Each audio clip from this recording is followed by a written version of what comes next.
ଦେଖିବୁ ନା ଜଣେ ଉଠଉଛନ୍ତି ଏଠି ସବୁ ଭାଇ କଟିଗୁଡ଼ା ମୁଁ କ୍ରସ୍ କଲି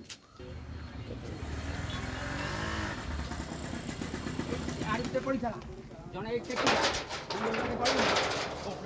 ମୁଣ୍ଡକୁ ଧଇଲି ଜୟ ଶ୍ରୀରାମ କରି ଚାଲିଲି।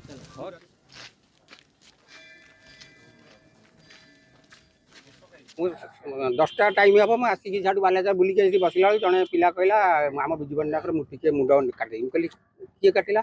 ଗୋଟେ ମହାନ ପୁରୁଷ ସିଏ ଗୋଟା ହେଇଛି ଡଷ୍ଟବିନ୍ ଭିତରୁ ମୁଁ ମୁଣ୍ଡଟା ନେଇ ମୋର ଆମେ ତ ଆଜ୍ଞା ଜାଣିନୁ କିଏ କରିଛି। ଆମେ ଶୁଣିଲି ମୁଁ 2ଟା ବେଳେ ମୁଁ କେନ୍ଦ୍ରାପଡ଼ା ଥିଲି ଯେ ଏମିତି ବିଜୁବାବୁଙ୍କର ମୂର୍ତ୍ତି କିଏ ଭାଙ୍ଗି ଦେଇଛି। ଏହାକୁ ଶୁଣିକି ବହୁତ ଖରାପ ଲାଗିଲା ଯେ ଯିଏ ଥିଲେ ଦିନେ ଓଡ଼ିଶାର ନୁହଁ ସାରା ଭାରତର ସାରା ପୃଥିବୀର ଗୋଟେ ଆଦର୍ଶ ପୁରୁଷ ସେଭଳି ଲୋକଙ୍କର ମୂର୍ତ୍ତିକି ଭାଙ୍ଗି ଦିଆଯାଇଛି। ତାଙ୍କ ମୁଣ୍ଡକୁ କାଲି ରାତିରେ କିଏ ଭାଙ୍ଗି ଦେଇଛି ଦୁର୍ବୃତ୍ତ।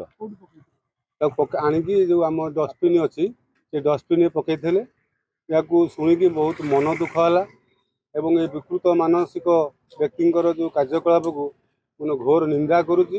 ତାକୁ ଦୃଢ଼ ଭାବରେ ନିନ୍ଦା କରୁଛି ଯେ ଏଭଳି ଓଡ଼ିଶାର ଯିଏ ବ୍ୟକ୍ତି ଯାହାଙ୍କ ଯୋଗୁଁ ଓଡ଼ିଶା ଆଜି ଗର୍ବିତ ସେ ଲୋକଙ୍କର ମୁଣ୍ଡକୁ ଏଭଳି ଅବସ୍ଥାରେ ରଖିଛନ୍ତି।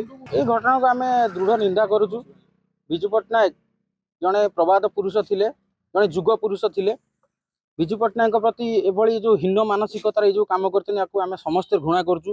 ବିଜୁ ପଟ୍ଟନାୟକ ଜଣେ ଏମିତି ବ୍ୟକ୍ତିତ୍ୱ ଯିଏକି କେବଳ ଭାରତ ନୁହଁ ସାରା ବିଦେଶରେ ମଧ୍ୟ ପୂଜନୀୟ। ଯିଏ ବି କରିଛି ବହୁତ ହୀନ ମାନସିକତାର କାମ କରିଛି ଆଉ ଏଟାକୁ ଦୃଢ଼ ଭାବରେ ଆମେ ନିନ୍ଦା କରୁଛୁ।